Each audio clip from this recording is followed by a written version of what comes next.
എല്ലാവർക്കും പുതിയൊരു വീഡിയോയിലേക്ക് വീണ്ടും സ്വാഗതം. ഇന്ന് ഒരു വെണ്ടയ്ക്കപ്പുളി ഉണ്ടാക്കുന്നത്, വെണ്ടക്കായ ഇട്ടിട്ടുള്ള ഒരു പുളിങ്കറി. സിമ്പിൾ ടേസ്റ്റ് ആയതാണ്. അപ്പോൾ നമ്മൾ എണ്ണ വെച്ചു, നല്ല എണ്ണ ഒഴിച്ചത്.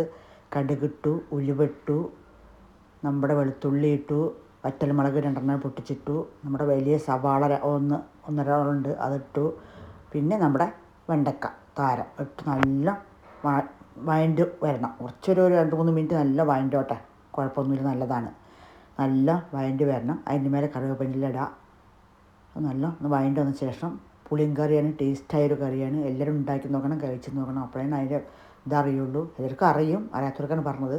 സിമ്പിൾ ടേസ്റ്റ്, 2-3 ദിവസം വെച്ച് കൂട്ടാൻ പറ്റും. അപ്പോൾ അങ്ങനെ തക്കാളി ഇടണം, അത് വിട്ടുപോയി. അത് ഇടയിൽ അത് മറന്നുപോയി, വിട്ടും പോയി. അപ്പോൾ പാകത്തിനുള്ള മസാല ഇടാം നമുക്ക്. മഞ്ഞൾപ്പൊടി, മുളക് പൊടി, പിന്നെ കുറച്ച് മല്ലിപ്പൊടി. 3 പൊടികളാണ് ഞാൻ ഇടുന്നത്. മുളക് പൊടി, മല്ലിപ്പൊടി, മഞ്ഞൾപ്പൊടി, 3 പൊടികൾ ഇടുന്നുണ്ട്. പാകത്തിന് ഉപ്പ്, പിന്നെ പാകത്തിന് മുളക് പൊടി, മല്ലിപ്പൊടി, മഞ്ഞൾപ്പൊടി, എല്ലാ പൊടികളും ഇട്ട് നല്ലൊന്ന് നമുക്ക് വഴറ്റി കൊടുക്കാം. അതിൽ കൂടെ തന്നെ ഇട്ടിട്ട് നല്ലൊന്ന് വഴറ്റണം.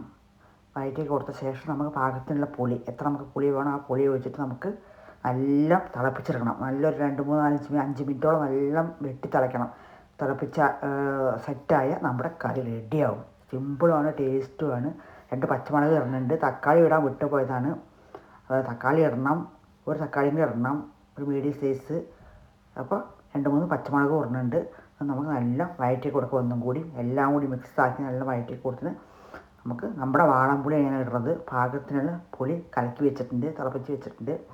അതും കൂടി ഒഴിച്ച് കൊടുത്താൽ നമ്മുടെ പുളിയുടെ കാര്യങ്ങളൊക്കെ സെറ്റായി. കുറച്ച് പെരുങ്കായം പൊടി ഇടുന്നുണ്ട്, അത് മറന്ന് വിട്ടുപോയി തന്നെയാണ്. കുറച്ച് പെരുങ്കായപ്പൊടി, ലേശം പെരുങ്കായം പൊടി, അത് വേണമെങ്കിൽ ഇടാം, വേണ്ടവർക്ക് വേണ്ട. സിമ്പിളാണ്, ടേസ്റ്റുമാണ്. അപ്പോൾ എല്ലാവരും ഉണ്ടാക്കി നോക്കണം, കഴിച്ച് നോക്കണം. 2-3 ദിവസം വെച്ച് കൂട്ടാൻ പറ്റിയൊരു പുളിങ്കറിയാണ്.